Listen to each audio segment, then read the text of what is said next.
lot of this sounds easy, but we've spent some money. Right. Oh, hello, ladies and gentlemen. My name is Mark DiCarlo. This is Voices of the Coastal Bend with part 2 with John Kelley, a long-term. What were you referred to by a opinion editor of the Caller Times, John? What were you called? Instigator. Instigator. Instigator is not too bad. I thought I was complimented. No, I was called far worse, and I've been called far worse by Jim Lago, by the opinion editor of the Corpus Christi Caller Times. I don't know what you have to do to be a substantial citizen here. City of Corpus Christi meeting agenda final revised. Mayor Joe McComb to call the meeting to order on December 17th, 2019. And we have various city councilmen. Yeah, 6 Tuesdays meeting. Joe McComb's our mayor. How's he doing?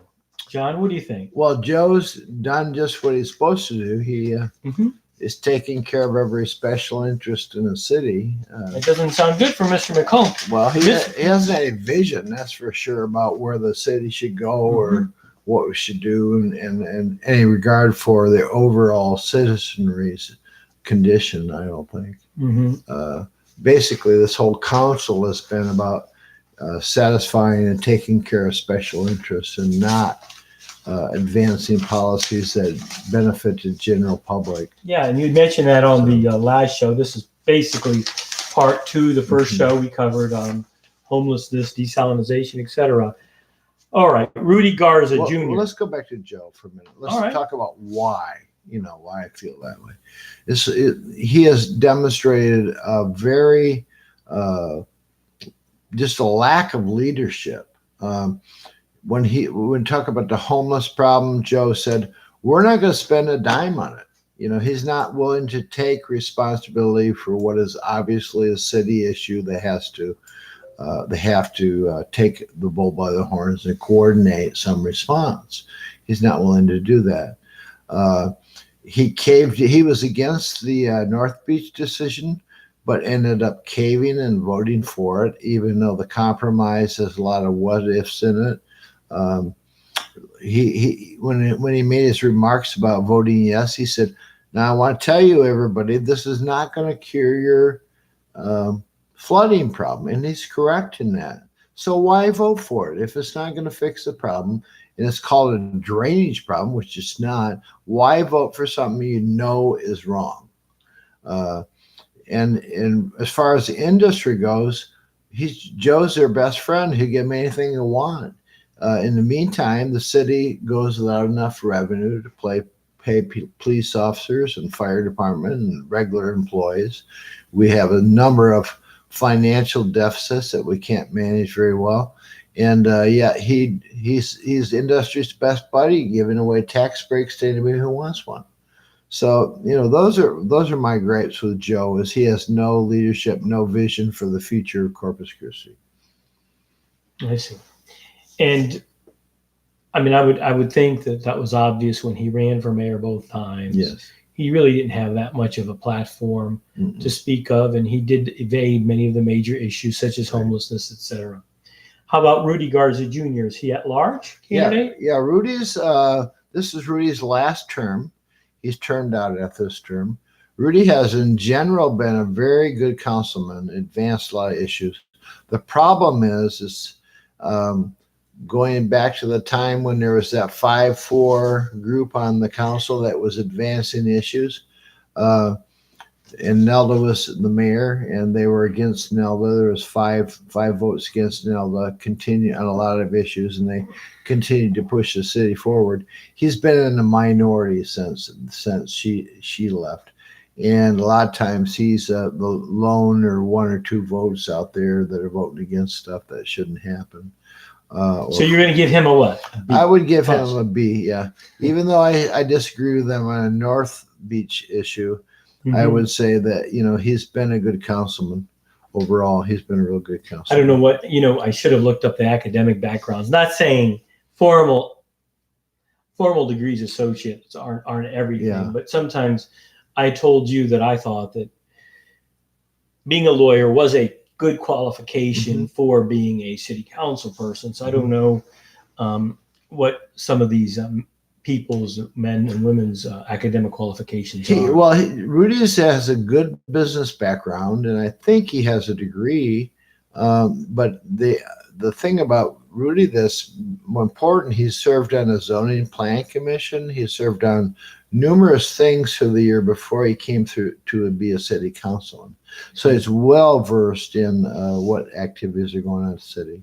And of he course, always they has kind of use those commissions. Besides, a lot of times I think they look for people who are less intelligent to be on those commissions and boards. It's kind of what would you say, a consciousness thing. They like you to be involved, right, and then that way you're more likely, I think, to play ball. Is that correct? I think that's generally true. I think a lot of times there's a patronage involved, yes. But I would say that this planning and zoning committee usually is considered a pretty serious thing. They want to have knowledgeable people on it. Yes, and I had, when I was running for mayor about a year and a half ago, there was some of these, they did a comprehensive plan on how to handle Shoreline Drive, and it was very good. Mm-hmm. Of course, since then, we see they didn't implement it at all. Right. By the expansion of Shoreline Hospital, by the allowing them to build all these large buildings, et cetera, on the bay, which blocks the view, et cetera. So sometimes city staff, as we had referred to in the last show, sometimes they're right on the money. Yes, they are. On their studies in that, but the city council will ignore them when there's special interests involved and moneyed interests involved, correct? Let's talk. Yeah, a perfect example of that is North Beach. The city staff and the city manager had a lot of questions that were unanswered by the developer and the proposal, including, right now, Jeff Blackard has not a dime invested in North Beach, nor is he going to pay anything to pay for North Beach. That's totally on assistance at $41 million. So there was all kinds of questions. Well, do you have the permits? Have you applied for the permits? Do you know what it's going to take you to get permitted? No, they didn't. The city staff asked all those questions, and the proposers couldn't answer any of them. What's going to happen after you get a canal built, and that doesn't fulfill the problem. You've got islands on there on your plan that can't possibly be formed because they won't last. You've got had a lot of questions about the city staff did about how the funding was going to work, and they didn't have an answer to any of them, but they passed it anyway. Let's go down the list. We gave Rudy Garza a B. What are we giving Joe McComb? What grade did you give him? As far as serving the citizens' overall needs, I'd have to say a D or an F. He's D or F. Yeah, for Mayor McComb, who's more than welcome any of these people to come on this show. Paulette Guajardo, is she a council at large also? Yeah, she's a council at large. I think that Paulette is probably. I would describe her as one of the great pretenders. She got elected and got an endorsement from the first time from the fire department without even coming to the fire department forum. So the fix was in, obviously. She promoted primarily a pretty face on her signs, and that was how she got elected, and that she was a Hispanic woman. But she really has interest. Excuse me, that's an interesting demographic, is that the Hispanic women are the community is primarily Hispanic, Mexican American, number one. And then number two is primarily the Mexican American women that votes by a fairly large percentage, I believe. So if you present as a Hispanic woman with some degree of charisma, et cetera, on the sign, you do have it would seem like some people do still vote along ethnic lines, correct? Yes. Of all ethnicities. And I think the reason is that the hope is they're like me, so they'll represent my interests, which of course is not true.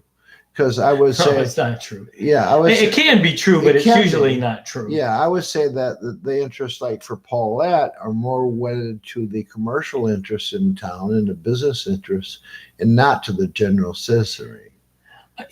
As an aside, I always said when Condoleezza Rice was Secretary of State, this idea of external diversity. Yes. This is external diversity. Well, she's a black woman, Yeah. but she represented rich white men. Right. She was corporate executive for Exxon. Yes. So I mean, that's they keep talking about diversity in our culture, diversity in our culture. It's not external diversity; it's what's in your heart, right? Exactly. And I think Paulette is primarily opportunist. She's going to run for mayor this time. I think. I really believe that. Maybe she'll come on the show. Well, her selection, I'm sure she will. Her selection as the TAMU speaker at this December commencement, it's got to be wholly political. I mean, they couldn't find a TAMU graduate who was something bigger than a city council representative. She's not an academic standout. She's have nothing in her career other than. I kind of slid through there too myself. How's that? I don't know. I just kind of worked the system. I went to Ohio State. They had open admissions, right? Yeah. And then I studied hard enough to get a private school. Right. Then and then I got University of Houston. So I kind of slid, but I did my academic credentials look better than what they. Oh, my first. I kind of slid through. You have to look at. I mean, I went to a university that had open admissions policy. Yeah. And I did halfway decent for a while. And then I, discovered booze and women. And so I flunked out, went to a junior college for a year and got my grades up. And I decided, I'd go back to school in the 4-year school. But then I knew what I wanted. I was much more mature. I got basically all A's my senior year. Well, I just didn't want to misrepresent. I've got fairly impressive resume externally, but it was kind of like street wisdom that got me there too. That's okay. You need some of that. But the point is here is I don't see anything for her as an academic standout that would make me ask her to be a speaker at a university for the. Well, how are her ideas? Does she have insight? Is she an honest person? You say she's primarily a corporate. Well, I think she's like a lot of members on the city council right now. They don't advance any agenda or vision, but they just respond to the special interest needs. And, well, we want this and we want that. Well, okay, we'll give it to you. And that's been the policy. I'm amazed when we have somebody, even at a national level, and I'll say Hillary Clinton was guilty of this. You're running for president, you don't have a platform? Right. I mean, and the one thing that I do like about, even if I don't agree with the platform totally, maybe Bernie Sanders, maybe I agree with whatever percentage, at least you got one, you believe in it. Right. But we have these politicians that don't even present a platform. I don't think Joe McComb really had much of a platform. I think Paulette's like a lot of people in the council. She's a great glad-hander.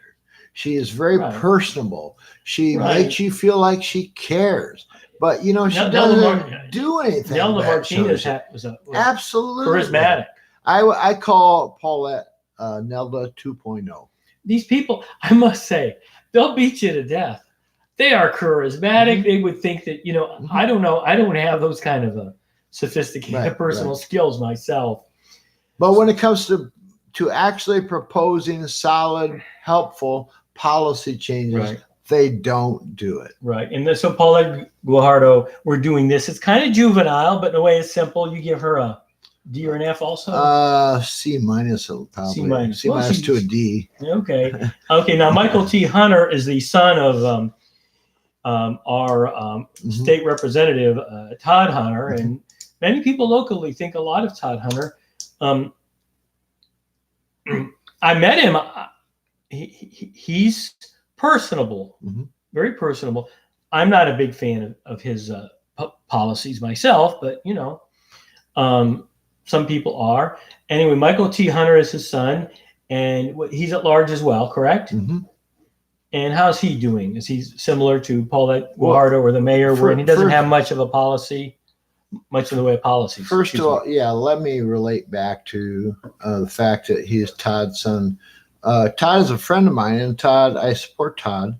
I don't always agree with Todd, but overall, given that this is a Republican district, the way it's shaped, I would say that Todd Hunter is probably the best Republican we could have in power.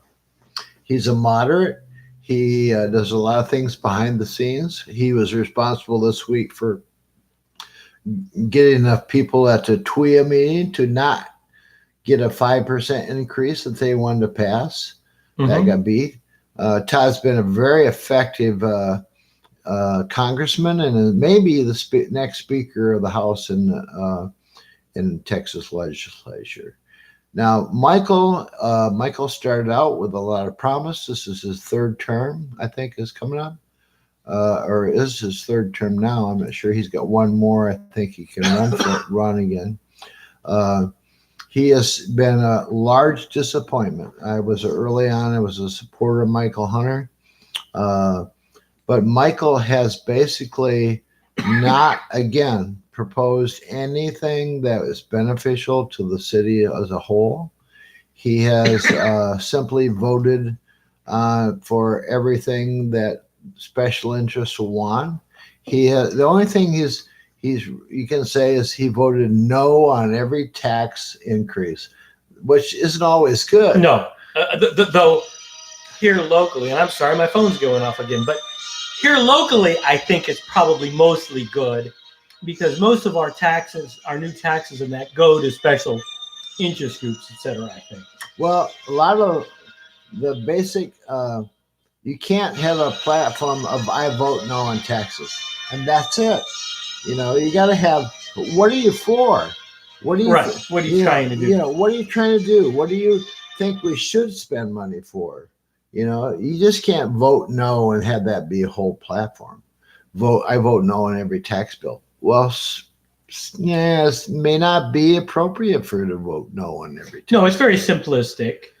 And a lot of people think, I agree with you. I'd have to say overall, Michael's been a disappointment. I would say that he's basically, to some extent, been a lazy councilman.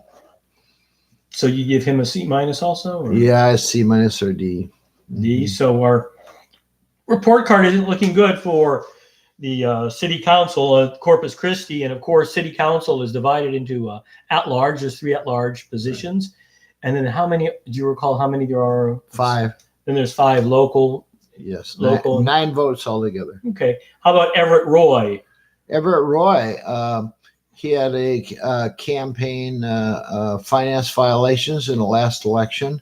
He's basically been really at odds with the people in this district, supported the expansion of the refineries in that project up there that it's not Formosa, who's the other plant up there, but it's that big plastics plant and tank farm up there. Closed and maybe Celanese.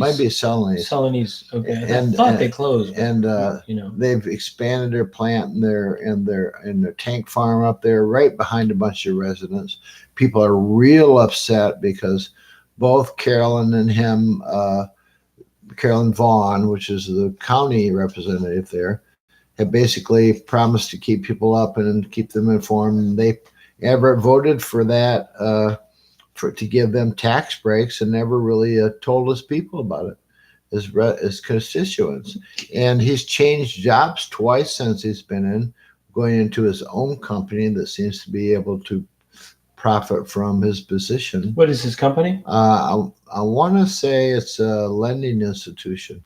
Yes, the city council is often involved with title policies, title insurances, and those sort of industries. That's right. Basically, workarounds to bribery. So there's legal ways to do it, or which may be questionable conflicts of interest, which we're not skirting the law. Well, basically, what you're saying, it's not much different, I guess, than what you're not really saying bribery, but you're saying it's not bribery. You're saying maybe Mr. Biden's son involvement in Ukraine and how he got that job. Right. As it's gone quid pro quo, this idea of you do this for me and I'll do that for Right. you. It's a quid pro quo, and unstated usually. yes, because Excuse me. because to meet the federal standard for bribery, you have to basically say, look, I'll do this for you if you do this for me, and it has to be caught on tape. If I decide, hey, you've got a title company and I bring you all my business, and I never directly say, hey, vote for this, but yet you have issues come in front of you that you know are favorable to me, depending on which way you vote. I mean, are you going to give up that possibility of all that business? I know. And you know that title policy, that title insurance, I've told you, I think before on the show, you get title insurance as a percentage of when you buy a house, it's worthless. Right. It's worthless if you don't get a good title policy. Right. All they do is they pay you the diminished value that they do not insure a good title. It's just a money making scam. That's all it is. And I would say that goes to a lot of other businesses that councilmen maybe look at. For example, if you've got a construction company of some kind, geez, there's lots of developers out here, Closings on these homes. Closings and the title policies are the two that very, very, very profitable at selling you questionable products.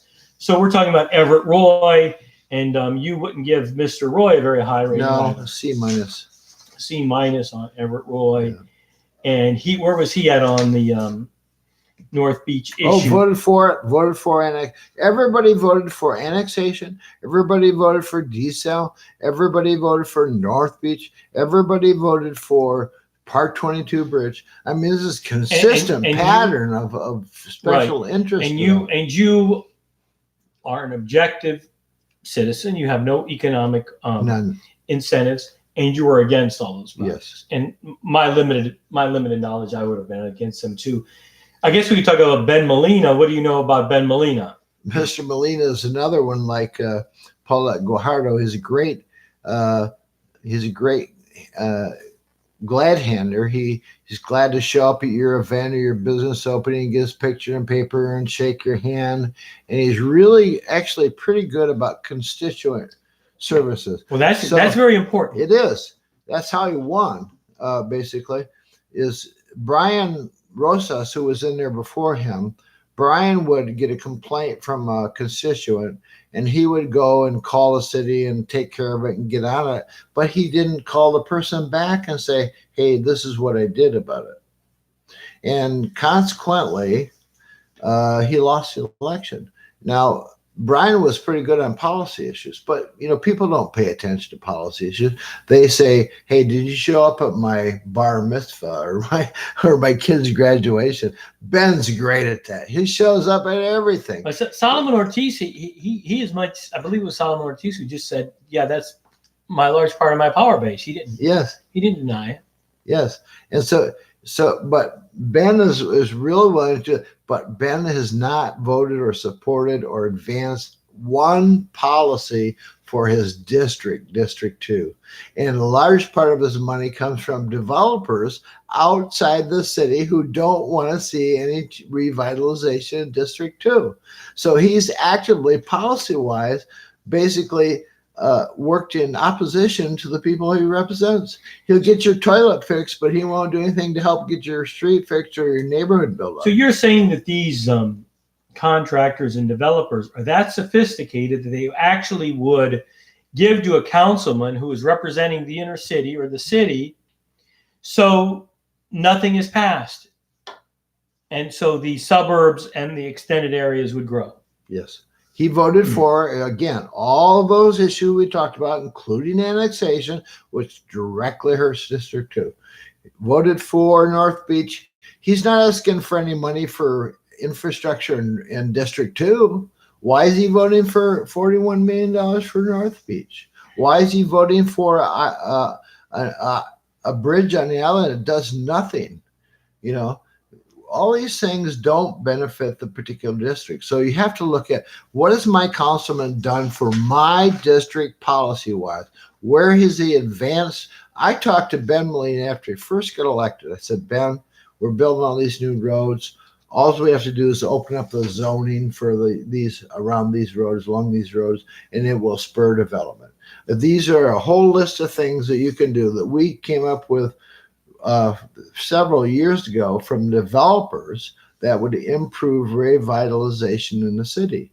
He did not advance or push not one of those items. So I'm assuming that you'd give him a relatively low grade also D. for Mr. Balina. Next, we have Roland Barrera. And Roland Barrera obviously is not at large. He's a district. District 3, I think.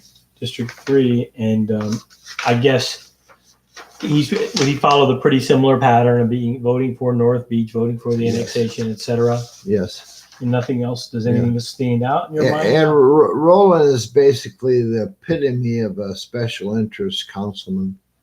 He was promoted by special interest to run for that. He was funded by special interests, and some of his tactics in the last election were really questionable.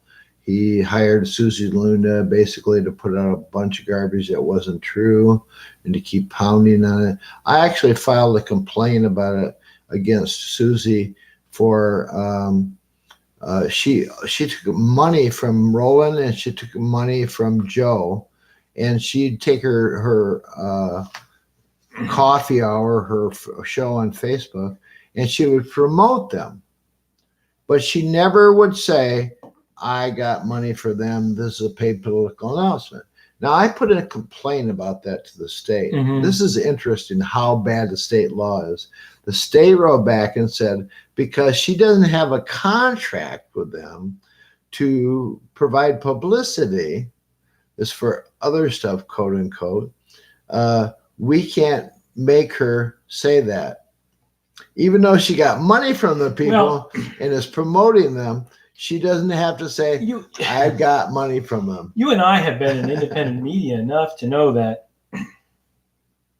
a lot of the people in the independent media are willing to take money or take money for payoffs. They're not, the independent media is far from perfect. Yes. And they will sometimes take money, as you're saying, not under contract, but to write articles in papers, etc. Right. But I will say this about people like Susie. They're not independent media. They're not media at all. They portray themselves as she's media. on Facebook to a certain extent, I guess, as media. But she's a paid show. And I mean, you might as well be watching an infomercial because it's the same thing. But she doesn't have to say, hey, I'm doing this for money. She's saying, she actually says, this is my own independent decision. She doesn't say, I got $4,000 from this person and $3,000 from that person. Come on. I've been doing this show for about 25 years. And the only gift I ever got, this Mr. Maloney, who writes these books about Corpus Christi, I think his name was Jim Maloney. Yeah. The Hurricane of 911, etc. I think he gave me 2 books, which, that wasn't asked or whatever, but he was nice. So that's been what I've gotten. Right. I will say this, though. I am an attorney. We don't use this show to broadcast what I do at all. Maybe I should be more astute than that. I am an attorney, and I do wonder if I didn't have a law practice, if I would do the show.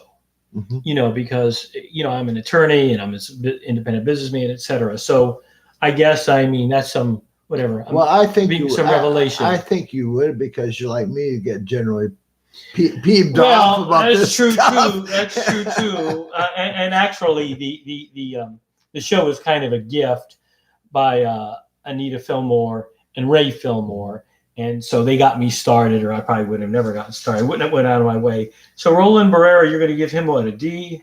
Yeah, I'd say a D. A D. He started out as a D when he got elected. and I don't have a good memory of a lot of these people. Greg Smith. I would say this about Greg. Greg is one of the smarter people on the council. Greg has a good mind, and he generally uses it for good purposes. But Greg is always aware that he represents the island and the island's interests. And he lives on the island. And so I would say that if I would fault Greg in any way, is that he sometimes puts the island's interest, which I guess case could be made he should, over the general city. My impression is too that it's a very, like you're saying, I don't even think identify with the city out there. Not really. And they're a real close group. Yes. So that is, I don't think that's good, No, I don't think. I think the problem, part of the problem is the districts. The districts need to be reshaped. I mean, District 1, or I think that's District 4.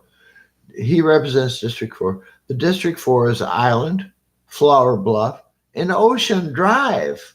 I mean, I'm in District 4, and I live off of Austin, off of Alameda, just in an average neighborhood. I would doubt that Greg has ever been in my neighborhood, because I live 4 blocks inside of Ocean Drive, or 5. Ocean Drive he probably has, but generally I would consider that my vote doesn't mean anything, because that part of the district is such a small part of the district.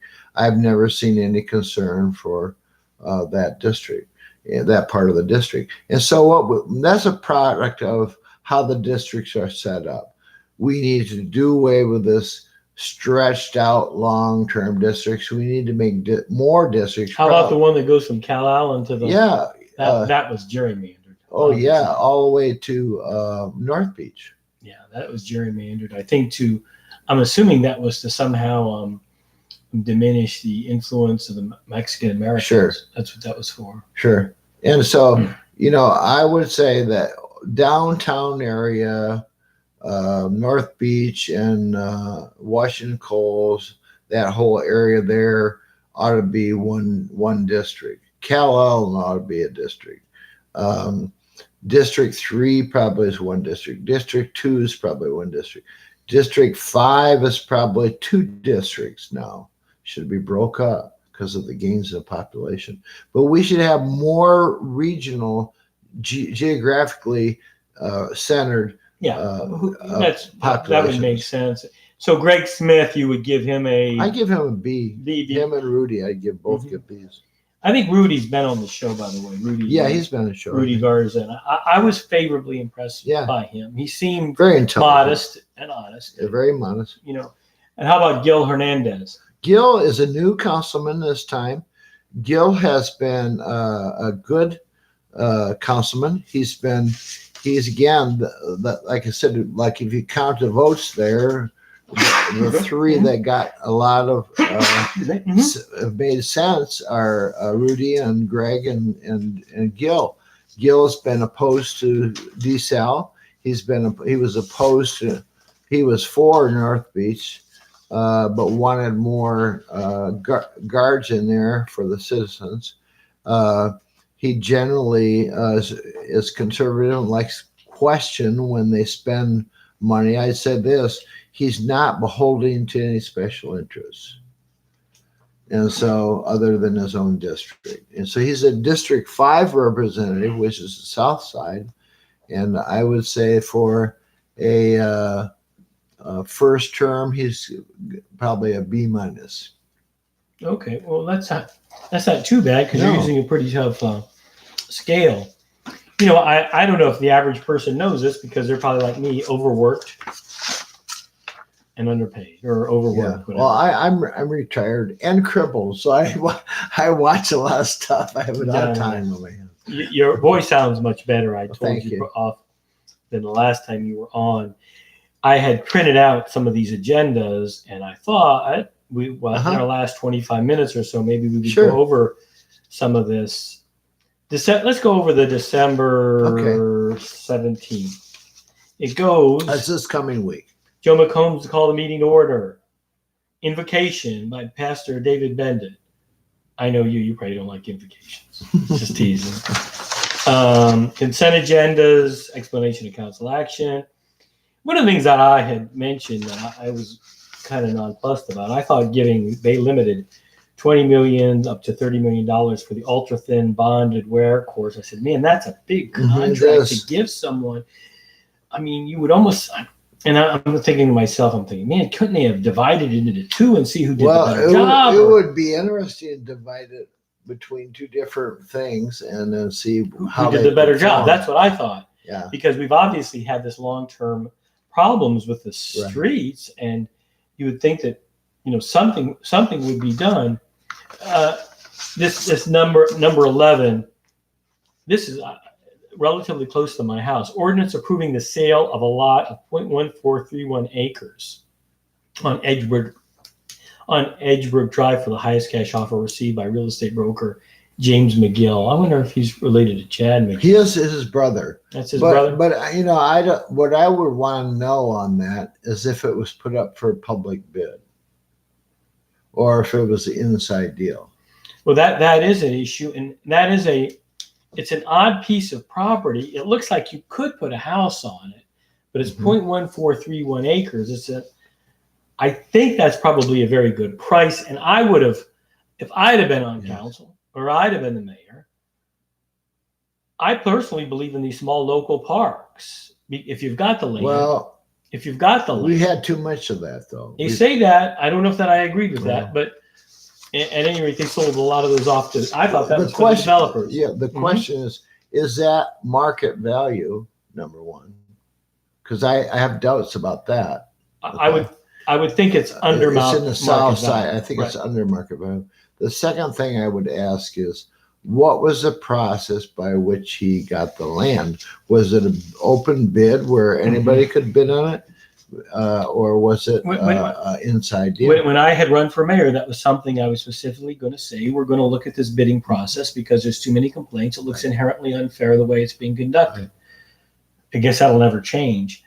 Okay, paragraph 16, appropriating said funds in the Seawall CIP fund, adding the Bayshore Park Improvement Project to the Capital Improvement Program, and authorizing a change order to Fulton Coast Con of Corpus Christi to restore the Bayshore Park playground area. Did you follow any of that? I'm trying to think of where the Bayshore Park playground area I don't know. is. I don't know. Is that the one in the median? I don't know if that's the one that's in the median or whatever. But appropriating $350,000 from the unreserved fund balance in seawall improvements. We were sold that package stating that the seawall was damaged and needed to be shored up, etc. And it looks like they're using that money for everything. Well, the seawall. I would say it's a question about whether it should come out of the seawall funds. I'm trying to think of where that would be. I'm not certain either. It doesn't, because I can't think of one that is restored, one is it's implying that it was somehow destroyed. I don't know of any. I agree. I don't know of any park playgrounds along the bayfront that look like they're in great need of maintenance. No, because they're all new, right? Basically. Pretty much. Let me see what else we have on the city council agenda coming up. I have this underlined. We may have already discussed this. Zoning case number 101901, Ed Rachel Foundation. We did discuss this in the last show. This is part 2 with my show with Mr. John Kelley, who's formerly owned, he had a newspaper for some number of years here. What was that called? We the People News. We the People News. How many years did you have it? 6 years. And you folded because you closed because financial reasons, advertising, you made enemies? We were never a financial success, primarily because we made too many enemies. I remember one time the Port heard we were doing a big expose on them, so they bought a full-page ad in the hopes that I would be influenced about my comments. Of course, I wasn't, and printed a whole article. And of course, I never got another ad from the. How many times in my life I haven't played career ball and how much it cost me? Yeah, exactly. I don't know, man. I mean, I've been in my life, man. I paid some dues. Well, yeah, and the last whatever. Our last attempt to make it financially viable was when the Caller Times did away with their TV guide in the Sunday paper. And so we developed a subscription I remember treaty guide. We went out and asked investors, some of our friends, investors, to invest some money, and they invested a bunch of money to try to get us off the ground. And we had enough money to get it going. And we had enough money to do a little marketing. And as soon as we started, we're out about a month. We printed out 6 or 8 issues or weekly, and we were gaining on the subscriptions. And the Caller Times saw what was happening, and they came back out with it. Their time for and free. that's not the first time they've done that. They did that in that one newspapers with Corpus Christi or Nueces County's top 10 wanted. Somebody had an independent paper. Somebody had an independent paper selling, and this is a published decision, selling vehicles. And then Caller Times came out with that. So they have a pattern. If somebody comes up with an independent newspaper idea, they will come out with such an independent newspaper until they drive them out of business. Exactly.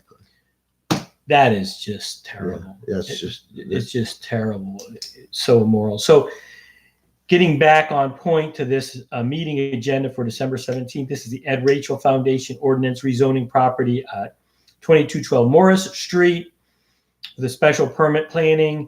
And I think this has to do with the Lamar Elementary that we discussed in part 1 of this show. Yeah. I really have a lot of questions about the Ed Rachel's Foundation. They have a nonprofit status. They have lots of money coming in from oil wells on the original ranch that they own. And so they have tens of millions of dollars.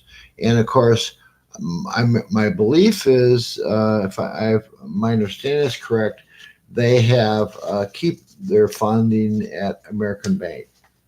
And American Bank, of course, is a big political player in this town.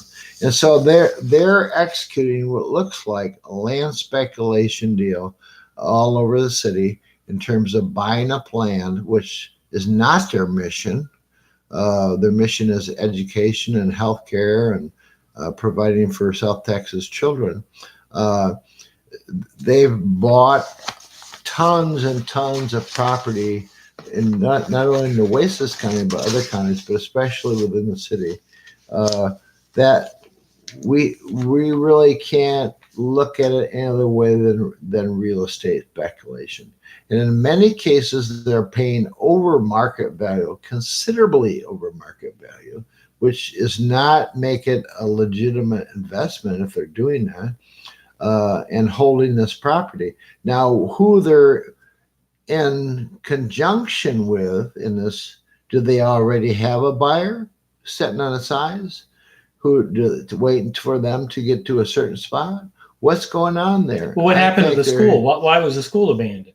The school was abandoned and closed because CCISD has had this policy, which I think is terrible, of abandoning schools rather than working with the city to revitalize the neighborhood.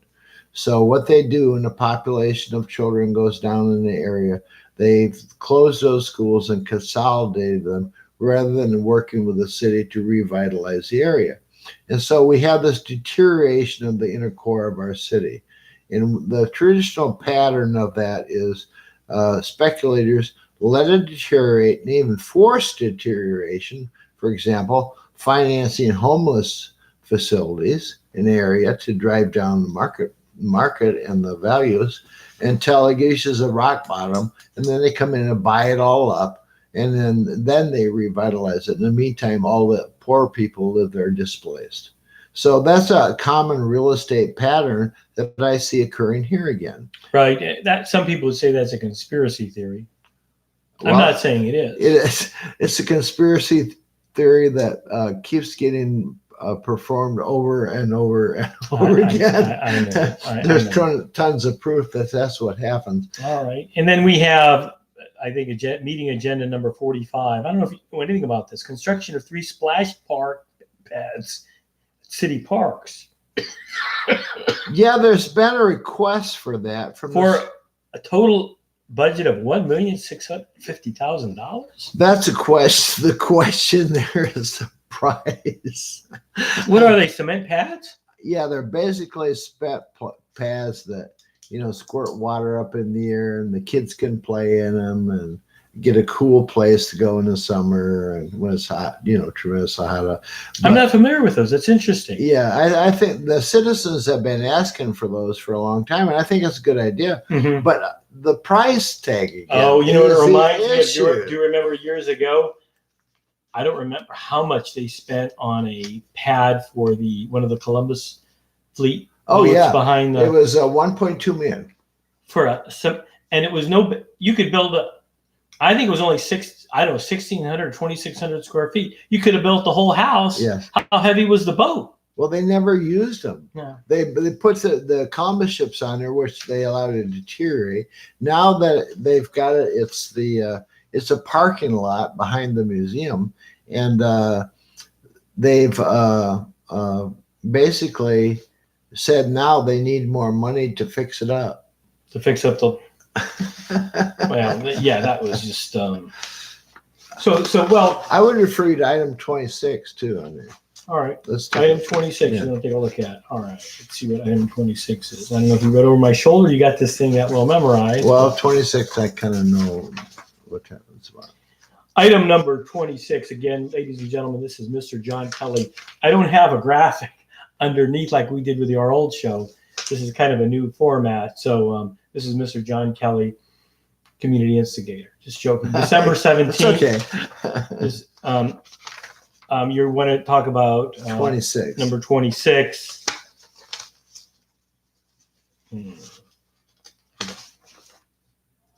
Yeah, and this is number 26, 19-1711. Resolution authorizing the submission of applications to the Texas Commission on Environmental Quality for La Quinta Channel and Inner Harbor water rights diversion and discharge permits necessary for development of 2 seawater desalination plants, and authorizing payment of permit fees in total amount not to exceed $450,000. What's that about? Again, first of all, the city shouldn't be in the desal business. We have 32 million gallons a day of raw sewage that we're processing. We have a consent decree. We're operating under EPA because our sewage plants are in such bad shapes, and we should be processing that into type 2 or type 1 water and selling that to industry, which is better for us, because then we could get the industry to pay for our sewage plant that we need to build. But instead, we're going to do desal, hoping that it will bring in money, and we're not going to do a plant that we need over here. We're going to do a kind of a scotch taped together plan to make the EPA happy, rather than what we should be doing. And the citizens are going to pay directly for it instead of having industry pay for it. I don't understand. It says an authorizing payment of permit fees. Yes. Not up to 450. Who gets the permit fees? I don't understand. They have to pay to TCEQ and EPA, and they have to get it permitted because they're discharging into the body of water. Now, the problem is TCEQ looks at each one of these applications as separate. They don't look at the cumulative effect of all of the applications for that bay. Right now, there's going to be 10 supposed applications to dump brine in the bay. So this is going to be part of the problem. Those 2 permits will allow them, if approved, to put up to 2 million gallons a day of brine into the Corpus Bay. 10 desal plants? Yes, these are only 2. And we're going to own, the citizens are going to own the desal plant. 1. The rest are going to be put in by industry. And that you're in agreement with, or you're more favorable towards industry owning them than the citizens. Yes, but I'm also against any discharge into the bay. And typically, when you have a saltwater desal plant, they discharge out in the ocean, where there's a better mix and more able to take that and dilute it to an approach that won't affect it. In the ocean, in the Gulf, it's like a drop in a bucket. In the bay, it's like a steady stream into a closed system. and that's very bad. Let's look at I'm going to go backwards on a December 10th agenda, and I thought the wording was interesting. If you choose to speak during this public comment, not if you would like to speak. Right. If you choose to speak, as if they're discouraging people, and then I think you have 3 minutes to speak. Is that right? Yes. You can't say much in 3 minutes. No, there was at that meeting though. There was 2.5 hours of public comment. Oh, there was? Yes. Do you do public comment very much? Not, I haven't lately because it's difficult for me to get there and stuff. I instead have tried to, like I did, I wrote an op-ed on the North Beach thing for the Caller Times, and I'm sure the councilman saw it. And they sent copies of it to the councilman. Okay, so let's look at it. This is nothing we've discussed, and you may not have an opinion on it.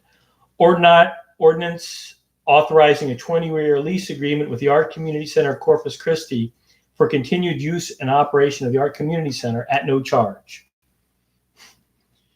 So that's quite a gift to the Art Community Center. And as a person who thinks that we don't have enough in the way of arts or architecture here locally, I wouldn't say that I'm opposed, but I'm really not opposed to it.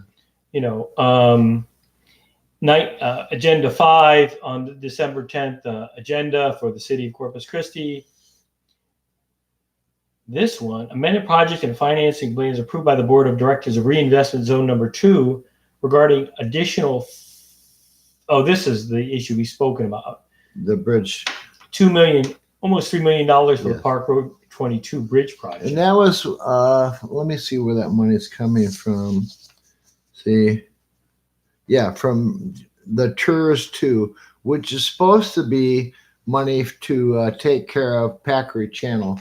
And Packery Channel has not yet been restored from Hurricane Harvey. And we're responsible for providing that money up front, and then the feds will reimburse us 75%.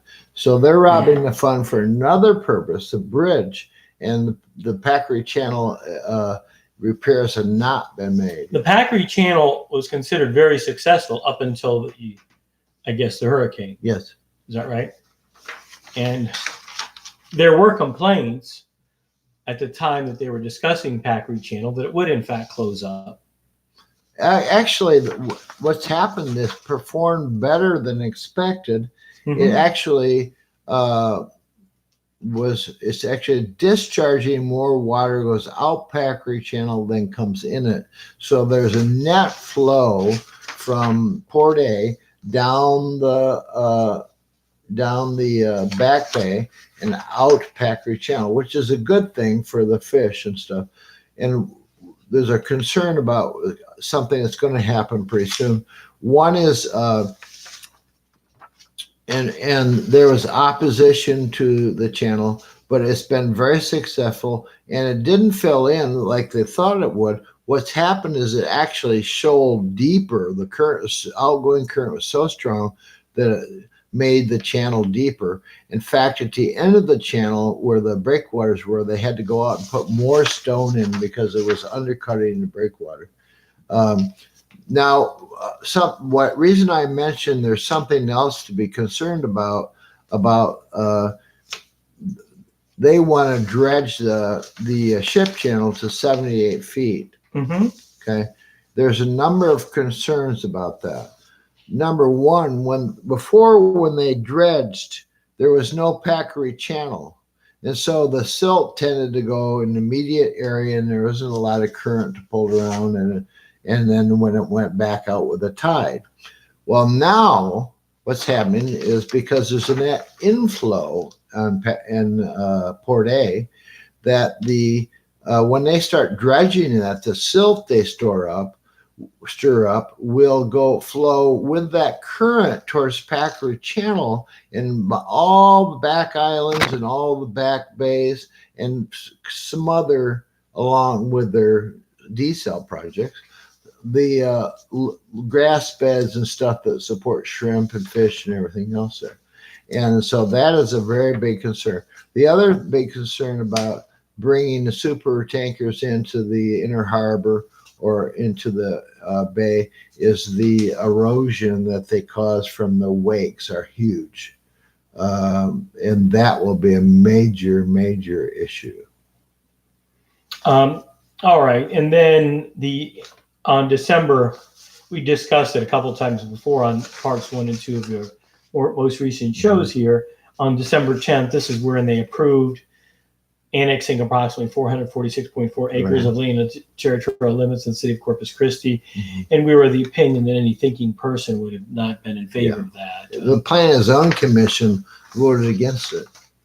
Yes, and we'd also discussed the fact that oftentimes the city staff comes up with some pretty good ideas, but then they're not adopted if in fact they're not along with certain moneyed interests, correct? Right. And what are the next? We've got 5 minutes left, John. Well, let's talk a little bit about Peter Zanoni, the new city manager. Yes, that's a good idea. I saw his performance on. He was crucified basically by developers and stuff during his their city staff presentation on North Beach. And they said, well, you just presented negative. You're just doing the negative. You're not doing the positive. Well, no. What they presented was concerns they had about unresolved questions that the council should answer before they advanced on this. And since this was pushed by the promoter and the developer, they were saying all the glowing things, a lot of them imaginary, a lot of them not true. They were trying to push through to get to $41 million. And so consequently, the staff was beat up and Zanoni was beat up, and they said, well, he was a traitor and he'd gone over to the other side and all kinds of stuff that was not true when he was obviously trying to look out for the citizens. And so I would give my kudos to Mr. Zanoni and the staff, and I would hope that the council would listen to them. We do not have a mayoral form of government. We have a city manager form of government, which means once they establish the policy, then the city manager has to follow up and try to implement that policy. But they're going and recommending policies that staff are saying, wait a minute, those aren't good policies. What about Mr. Zanoni on any other issues? If you followed him closely, you're relatively pleased with him? Overall, I'm relatively pleased. He's new. He's not been there long. He did a lot of good things in San Antonio, I think. And I think he could help us a lot if the council will let him direct them instead of trying to be the city manager. The problem here is the councilmen try to be the city manager, or they act like we have a mayoral form of government, which we don't. Has he discussed where does his stand on some of these issues that we've discussed? Anything about DeSalle or North Beach or annexations, or do you recall? I think, the smart city manager in those spots is going to say, well, annexation is basically cut and dried. They've overrun the city council is overrunning planning and zoning. We can ask the same questions as planning and zoning, but the city council is going to do what they want, and so why fight them? Is this a hill to die on? No, right. No, it's not. That's what, those of us raised in blue collar families, we don't have all those complex social skills to know how to handle all that sort of thing. That's probably where I'd wind up back on the streets again. As I've been. At any rate, this has been Mr. John Kelley. It's spelled Kelley. Always great to have you on, Mr. Kelley. And I guess you want to urge, let's see, who do you think is going to be running for mayor again? Oh, I think Paulette and Joe are going to definitely run for mayor. All right, so that's going to be the battle of the Titans, unless somebody else throws their hat. Rudy will be his term limited out, so there'll be probably at least 2 positions open. And how about you running? You don't want to run? No, I'm retired. Okay, well, thank you very much. Thank you for listening. Thank you. Good night.